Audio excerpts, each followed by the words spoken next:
Queridos, queridas seguidores de Forum, gracias por estar ahí remando con nosotros en este río de la vida, buscando nuevos horizontes de reflexión, puntos que todavía no conocemos. Hoy está con nosotros un defensor de los derechos humanos, un médico con una especialidad nada convencional, médico forense, antropólogo, presidente además de la Sociedad Aranzadi. Paco Echeverría, gracias por dedicarnos este rato y venir hasta aquí. Así es, saludos. Y la verdad es que también profesor de la Universidad del País Vasco, donde me implico tanto en la Facultad de Medicina como en el Instituto Vasco de Criminología. Una trayectoria la que tiene usted llena de reconocimientos, llena de premios emocionantes.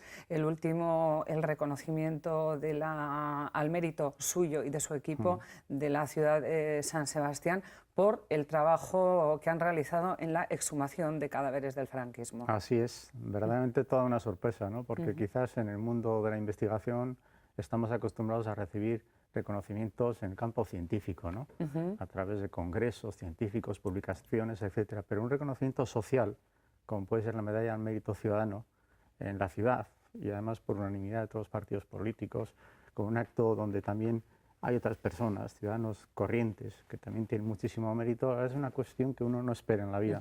Y tengo que reconocer que pues, fue muy emotivo ver allí a amigos, familiares, y a todos los partidos políticos que en el fondo, pues yo creo que en este punto tenían una sintonía. Otros reconocimientos, el del Gobierno vasco, el premio René Cassin y anteriormente la Diputación de Guipúzcoa también. Sí, sí, también en materia de derechos humanos, por esa trayectoria que llevamos ya pues, más de una década, que tiene que ver con el recuerdo, la recuperación de la memoria de esas víctimas del franquismo, recuperar del olvido y pasar de la esfera privada a la pública precisamente todo ese interés, no solamente de quienes murieron, sino de sus propias familias, ¿no? Y ha sido un recorrido en el que no estaba solo, por eso los reconocimientos también aquí pues son un poco al grupo, al equipo, ¿no? Yo al fin y al cabo coordino a agentes que son de muy lejos, incluso del País Vasco, de otras universidades, en un contexto en el que parecía al principio que nadie se atrevía a hacer esto, nadie se atrevía a abrir una fosa, o hacer una entrevista, o buscar un archivo militar. Y la verdad es que todo eso ahora pues tiene mayor comprensión y por eso han sido estos reconocimientos de la institución, Diputación y Gobierno vasco.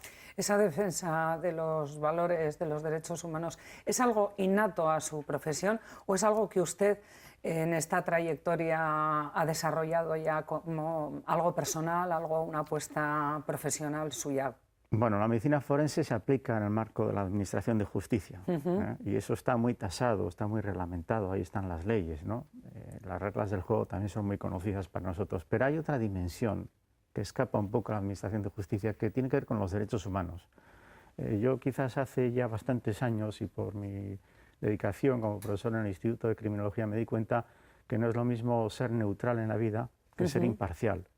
Por ejemplo, un técnico, sea forense o sea arquitecto forense o psicólogo forense, tiene que ser objetivo e imparcial en todo lo que haga, como también lo es un ingeniero forestal seguramente o incluso un periodista.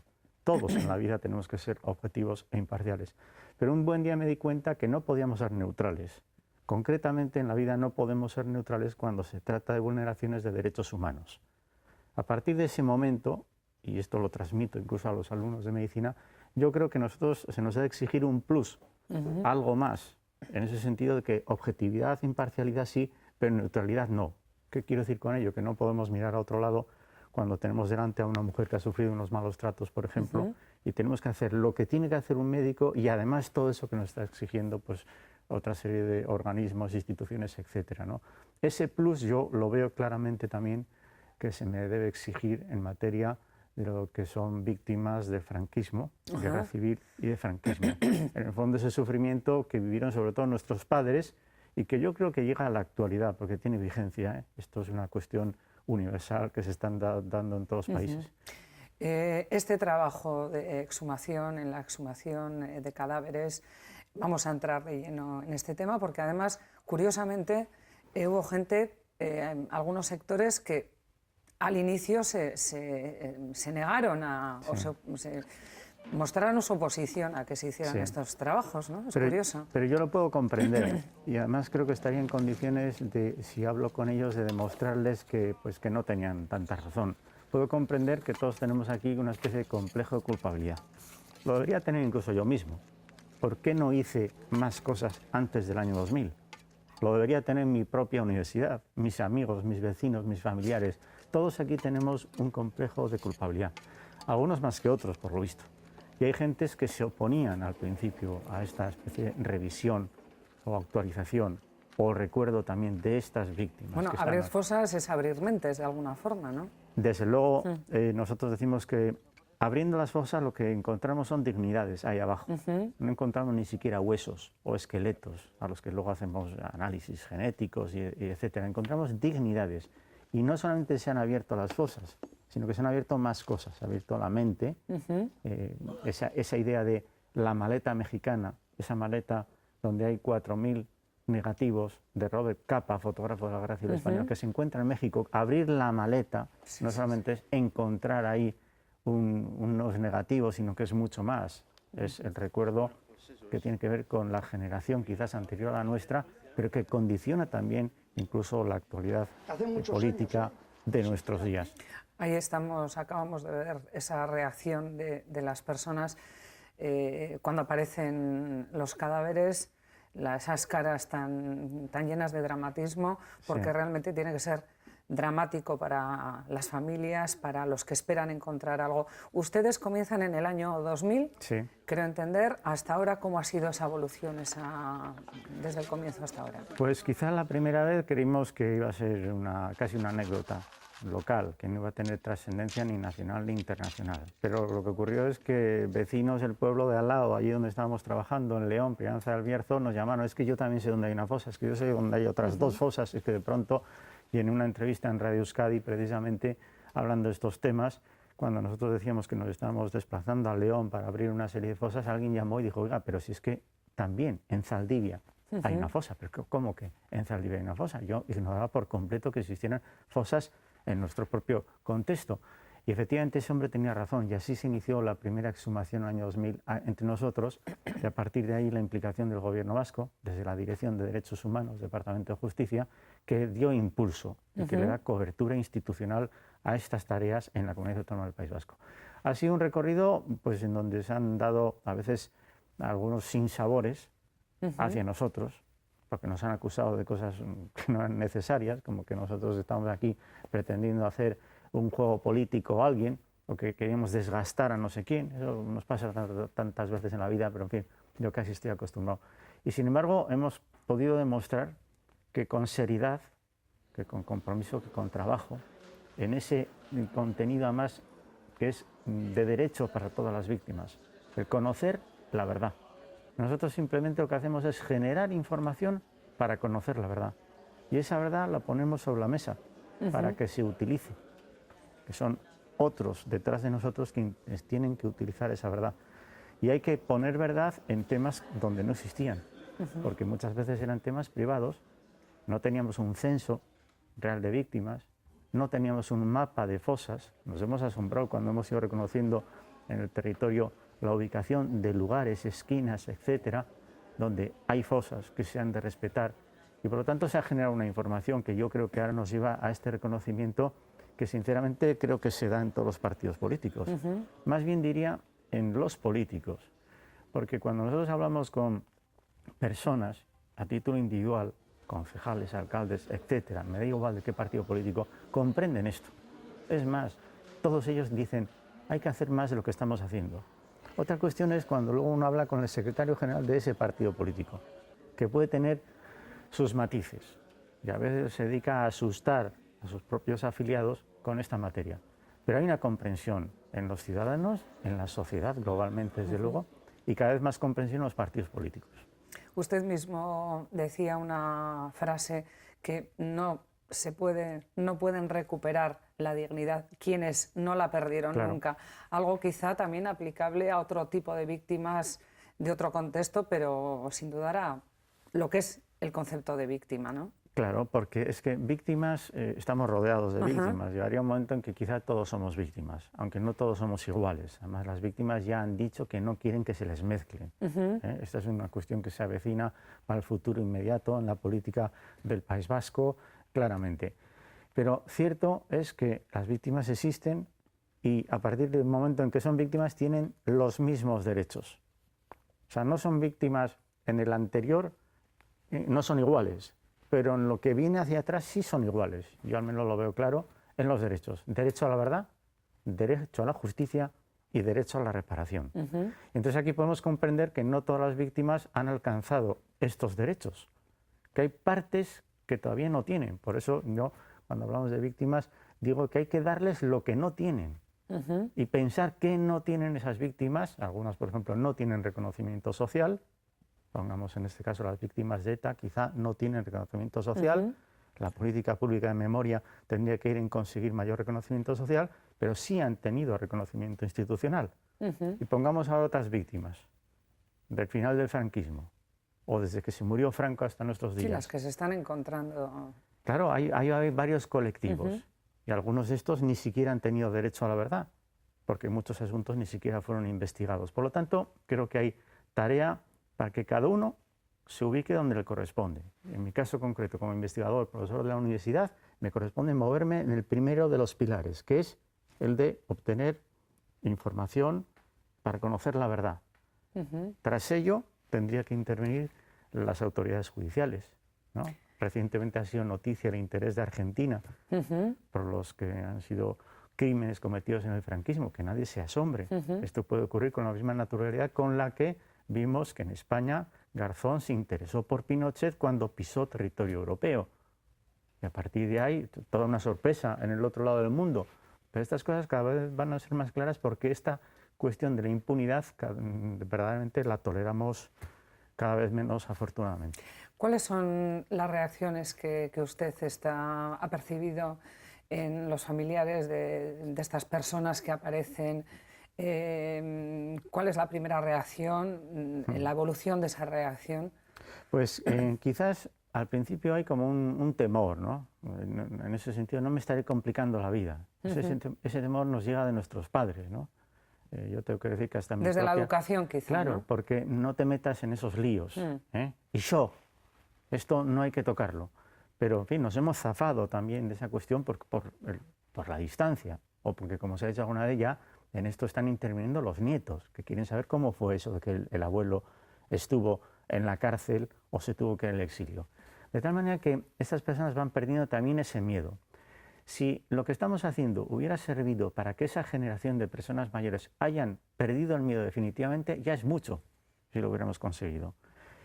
Y lo cierto es que al perder el miedo, esas personas reaccionan entre la emoción, la alegría, el reconocimiento de que aquello que han sabido desde siempre, el asesinato, el crimen respecto a un hermano mayor, un padre, etcétera, etcétera, se confirma como una verdad, y cuando eso se documenta en los informes técnicos que hacemos, en este caso y a través del gobierno vasco enviamos la documentación a cada una de estas familias, le enviamos un DVD con el testimonio de otra persona que estuvo en la cárcel, o los papeles que hemos encontrado en un archivo, o la información que se sabe de esa fosa, eso es impactante. Eso tiene que ser impresionante. Totalmente, porque hemos pasado de casos en donde no se tenía prácticamente ni idea de qué era lo que había ocurrido, a casos en donde se ha esclarecido completamente. Personas que no saben, no, su padre le llevaron a una cárcel y anduvo de una cárcel a otra cárcel y luego murió y dieron un aviso de que había fallecido, no sé en qué prisión. En ese caso, quizá ni siquiera fusilado, muerto por enfermedad. Cuando esclareces ese recorrido, desde el punto de vista histórico, y entregas esa documentación para las familias, es pues realmente muy impresionante. Y nosotros lo agradecemos cuando llegan las Navidades pasadas y hay familias que te envían por correo electrónico una nota o una postal, pues yo me hago cargo de que para esas familias nosotros hemos jugado un papel nuevo en su propia vida. Es la primera vez que alguien se interesa por esta cuestión, como decía antes, de lo privado a lo público. Otro tema importante de la actualidad que está cogiendo cada vez, por desgracia, más peso es el tema de las agresiones sexuales, la violencia de género, la violencia machista. Hay también el papel de los forenses, sí. El papel suyo es indudablemente importante. ¿Qué es lo que se está encontrando en este campo? Afortunadamente aquí existe un protocolo muy bien hecho y tengo que decir que quizás pocas veces ha existido en la política de la Comunidad Autónoma del País Vasco un tema que haya suscitado más consenso, como puede ser el protocolo que pone en marcha Emakunde, implicando a sanidad, justicia, interior, asuntos sociales, etc. Cuando eso se debatió en el Parlamento Vasco, contó con un apoyo indiscutible. Y eso fue una iniciativa sobre todo de Emakunde. A partir de ahí hay un protocolo de asistencia sanitario que consiste en que la mujer que alegue malos tratos tiene que ser atendida casi con carácter de prioridad y la medicina tiene que hacer lo rutinario, que es establecer un diagnóstico para poner un tratamiento. Pero como decía también al principio, y algo más, ese protocolo exigiría la participación de los médicos forenses que rellenan pues, todo un documento que permite obtener elementos de prueba que van a servir precisamente dentro de la Administración de Justicia para ejercer las acciones contra quienes son los agresores.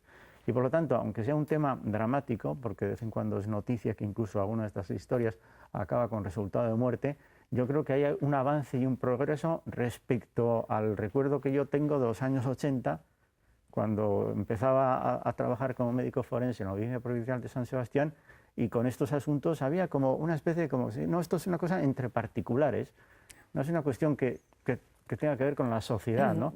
Eso se ha modificado por completo. Dentro de este mismo campo tenemos las agresiones a los más débiles, que es a los niños. Ahí sí la actuación de la medicina forense, del forense, ha tenido una especial importancia porque ya no se puede mentir. El agresor no puede mentir como usted decía, mentía antes, ¿no? Sí. Hombre, y también los ancianos, porque se habla mucho a las mujeres, pero hay que hablar no sé, también de niños, de vez en cuando es noticia, pero los ancianos. Y no solamente está la agresión al anciano, sino el abandono, el descuido, la desatención. Son cuestiones que se van haciendo, dentro de nuestra sociedad, porque es una sociedad moderna, rica, pudiente, porque vivimos en Europa, donde estas cuestiones cada vez adquieren más importancia entre nosotros. Y en torno a ellas hay más dedicación, no solamente la medicina forense. Por ejemplo, es que hay profesionales también en los campos de la asistencia o bienestar social que trabajan monográficamente estos asuntos. Nosotros aquí hemos invertido mucho en esta materia y afortunadamente las cosas funcionan bastante bien, aunque de vez en cuando todavía tengamos que ver algunas imágenes penosas de un anciano que está abandonado en su cama en los últimos años de su vida. Pero eso afortunadamente son excepciones. Y yo veo que hay una tendencia a la corrección de esto, porque esto es como una maquinaria en donde se introduce lo que es la mejora continua, ese concepto del mundo de la empresa, donde cada día hay que levantarse y pensar cómo podemos hacer las cosas para que esto mejore, es algo que se da precisamente en estos sectores. Y a pesar de la crisis en la que estamos en el momento actual, yo no tengo duda de que la sociedad vasca, organizada desde hace muchísimos años en lo que es la preocupación por estos temas, pensemos el asunto concreto de los niños deficientes mentales. En torno a eso, aquí existen organismos que llevan trabajando más años que lo que es la edad que yo tengo y con muchísima experiencia. Y eso no lo tienen en todos los lugares del mundo. Entonces, para nosotros es una cuestión que hay que proteger y que yo no tengo ninguna duda, además, de que día a día eso va a ir mejorando y que cada vez se van a dar menos ejemplos, aunque sean notorios en prensa y medios de comunicación, el hecho de una mujer maltratada, asesinada, un niño quemado por unos cigarrillos o un anciano abandonado en su cama durante varios días. Usted también participó en un caso que aquí en Euskadi tuvo mucho calado, que fue el caso del reconocimiento de Lasa y Zabala, un caso que a usted le ha dejado marcado, creo entender. Bueno, muy impresionante, porque yo creo que en aquellos tiempos era un ciudadano que sospechaba y que tenía algunos elementos, no de prueba, pero suficientes como para imaginarse que aquello estaba ocurriendo y que era verdad. Es decir, que no estaban de vacaciones en México precisamente estas dos personas, y al igual que ellos otros, pero aquí no lo podíamos probar. Pero teníamos el convencimiento de que era una cuestión de los aparatos del Estado, donde funcionarios públicos con dinero público y con conocimiento de las autoridades políticas estaban haciendo una guerra sucia, la guerra del GAL. Eso es una cuestión demostrada y el ejemplo más rotundo de todo esto es el caso Lasa y Zabala, donde ciudadanos que tenían el estatuto de refugiado político en Francia fueron secuestrados de ese país soberano, traídos a España, torturados hasta el punto en el que era ya casi mejor matarlos, que en vez de dejarlos Ese en libertad. proceso lo vive usted como profesional, además. Claro, es que corresponde a una etapa en la que yo era médico forense. Y hay veces en que suelo pensar que casi a 500 metros del Palacio de Justicia, donde nosotros creíamos que todos estos valores eran importantes, que la democracia entraba, que había unos jueces que pertenecían a una asociación llamada Jueces para la Democracia, y eso se empezaba a notar, pues a 500 metros de distancia estaban ocurriendo estas cosas. Y la verdad es que a mí me tocó el punto concreto de tener que ir a ver si efectivamente esos restos que aparecieron en Alicante, y fue una conmoción personal. Exacto. Pero también tuvo una trascendencia política importante, y una vez más tengo que decir, yo como técnico me debo a la verdad, y esto puede saberle muy mal a algunas personas, que en aquellas fechas, por cierto, me lo recordaron, pero que en el devenir de los años, no esas mismas personas, pero sí otras muy próximas políticamente a quienes hicieron todas estas chapuzas y crímenes, me han reconocido que aquello sirvió precisamente para construir más democracia, porque la democracia hay que construirla también todos los días. Esa búsqueda de la verdad le ha llevado también hasta Chile, de donde le han llamado para pedirle el reconocimiento de la exhumación del cadáver de Salvador Allende y aclarar qué sucedió, cómo ha sido esta experiencia. Bueno, yo con Chile y con el Servicio Médico Legal de Chile y lo que es ahí la Comisión de Derechos Humanos del Gobierno de Chile, cuando gobernaba Michelle Bachelet, he tenido mucha relación y me han tocado muchísimos casos. De luego la mayoría de ellos son casos muy anónimos, ¿no? Pero entre los emblemáticos han estado el caso de Víctor Jara, el cantante, que también se convierte en un detenido desaparecido el año 73, y luego a partir de ahí, más recientemente, lo que fue el presidente constitucional, Salvador Allende. Recordemos que es el primer socialista que llega a ser presidente de un gobierno en esa parte del mundo por vía democrática, y que esto, de luego, no se lo perdonaron, y efectivamente pues le hicieron toda la campaña en contra con el asalto con cohetes al Palacio de Justicia, y a partir de ahí Salvador Allende murió. La verdad es que ha sido también muy emocionante ver a las personas allegadas a Salvador Allende, gente de su generación, no solamente su familia. Bueno, y la tranquilidad, ¿no?, de saber la verdad, de conocer la verdad de los hechos, porque cuando el médico de Salvador Allende se atrevió a sugerir que, pues que él pensaba que se había suicidado, le alejaron y le apartaron de todo, ¿no? Saltó la caja a los truenos, ¿no?, de alguna forma. Claro, no le creían muchas personas, ¿no? Es verdad que toda esa mañana, cuando se produce la sublevación militar, en fin, el golpe de Estado, Salvador Allende habló con muchas personas, administrativos del Palacio de Justicia, amigos personales, familiares, etc. Y él, en más de un momento, dijo: yo de aquí solamente puedo salir, como después de haber arreglado la situación, quizás, como presidente constitucional, o saldré muerto. Jamás aceptaré que me monten en un avión y me envíen al exilio. Yo moriré, en todo caso, siendo presidente constitucional de Chile. Moriré porque me matarán en intercambio de disparos, o incluso puedo llegar al suicidio. Eso lo dijo a lo largo de aquella mañana. A partir de ahí, ¿qué es lo que ocurre? Pues que en aquellas fechas la investigación, incluso forense, la llevó una fiscalía militar, y generaron cientos y cientos de páginas que nosotros ahora hemos podido ver en la documentación original, ¿no? Pero ahora lo que ha hecho es la democracia chilena de hoy, ha revisado la investigación judicial, y entonces hemos obtenido una verdad que coincide con la verdad manifestada por los propios militares, que fue un suicidio. Esto da una tranquilidad también para la familia, pero nosotros hemos hecho toda la investigación con los recursos técnicos que el siglo XXI tiene en el campo forense, pero además en un esquema de trabajo que no es a escondidas, como el año 73, porque el cadáver se lleva a una instalación militar donde se le practica una autopsia, todo es secreto, casi no hay fotografías. Eso ahora se ha podido hacer porque la justicia chilena lo exigía, precisamente para constatar una verdad oficial con parámetros democráticos, y poniendo a trabajar pues a un conjunto de técnicos. Yo he sido uno más en el equipo que ha sido internacional, y esto ha sido en lo personal también muy emocionante, porque no cabe la menor duda de que cuando uno está ante los restos de Allende y recuerda que esa misma mañana emitió un discurso a través de la radio de lo que significaba esa vulneración de los derechos humanos para todo el país de Chile, con lo que significó además a partir de ese instante, ¿no?, tortura sistemática, miles de desaparecidos, pues hombre, a mí la verdad es que me lleva a recordar el tiempo en el que era un estudiante de universidad, un estudiante de medicina,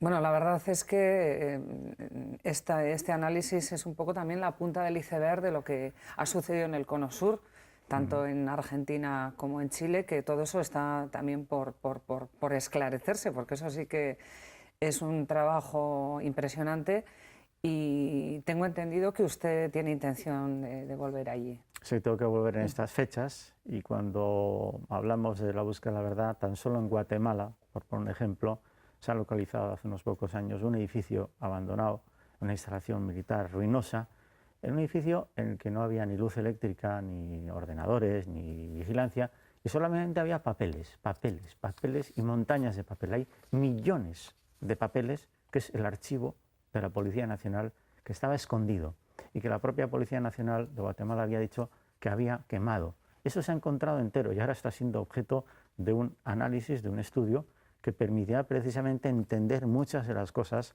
que lamentablemente se produjeron en América Latina por influencia de los Estados Unidos en esos países. Toda esa documentación, cuando sea suficientemente bien ordenada y estudiada, permitirá esclarecer montones de asuntos, incluso de otros países de Latinoamérica. Y que no se quedarán en la maleta como algunos de épocas anteriores, incluso que viven actualmente, les gustaría que sucediera. Yo creo que toda esta cuestión, estos valores, nos sirven a nosotros para reconocernos hoy y para construir, si es posible, más democracia todos los días.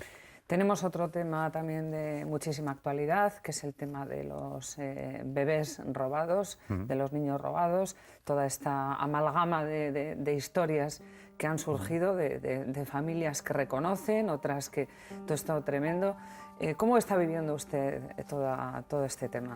Bueno, yo no he intervenido en ningún caso, pero he conocido incluso algunas de estas familias y las varias asociaciones que hay aquí. A mí lo que me parece más importante es que la Fiscalía, el fiscal jefe del Tribunal Superior de Justicia del País Vasco, ha dicho que esto se ha de investigar.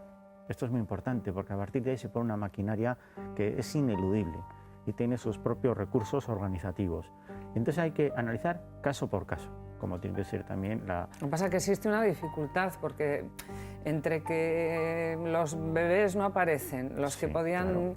Se podía cotejar el ADN, entre que los papeles tampoco es fácil de localizar. ¿Cómo cotejar o cómo hacer todo esto? Es un tema muy difícil, pero volverá a ocurrir lo mismo que pasa siempre en una investigación forense o judicial, que la búsqueda de la verdad es tendencial, es aproximativa, casi nunca es completa y por eso produce insatisfacción. Pero yo no tengo ninguna duda de que se han puesto los recursos organizativos, técnicos, etcétera, para ir analizando cada caso. Que no se encuentre una documentación de un hospital es perfectamente posible. Quizás alguien la está escondiendo, pero ya aparecerá. Que no se encuentren los restos de ese supuesto nacido que fue enterrado en un cementerio porque la degradación y el tiempo lo ha destruido, también puede llegar a ocurrir. Pero yo tengo la confianza de que la maquinaria puesta en marcha va a permitir obtener una verdad y no va a dar satisfacción al 100% de las mujeres que han hecho las reclamaciones. Eso ocurre muchas veces. ¿Se ha dirigido alguien a usted para analizar este problema, para hacerle alguna consulta? Porque sí. A usted sí le interesa, además, siempre le ha interesado en su trabajo la participación de todos, la importancia de la parte judicial, también la policial, o sea, que esté todo perfectamente sí se han dirigido organizado. Algunas de las asociaciones y yo les he dicho cómo lo veo, sin intervenir en ningún caso concreto, ¿no? Pero entendiendo quiénes incluso les pueden apoyar o cómo se pueden hacer algunas de las tareas. Y la verdad es que estas asociaciones tienen derecho a reclamarnos todos los días que este es un asunto también pendiente y para el cual todos los demás tenemos que echar una mano. Aquí queda mucho camino por hacer y seguro que usted va a estar metido de lleno, como siempre, buscando la verdad. Paco Echeverría, muchísimas gracias. Ha sido tremendo e interesantísimo todo lo que nos ha contado. Muy bien, gracias a vosotros. Pues en otro momento quizá podamos tenerle aquí otra vez. Nosotros nos vamos, se va también este medio catarro que hoy nos acompaña en esta mesa, pero vamos a volver y como siempre os decimos, seguidores y seguidoras de Forum, volveremos y será muy pronto. Eskerrik asko, agur.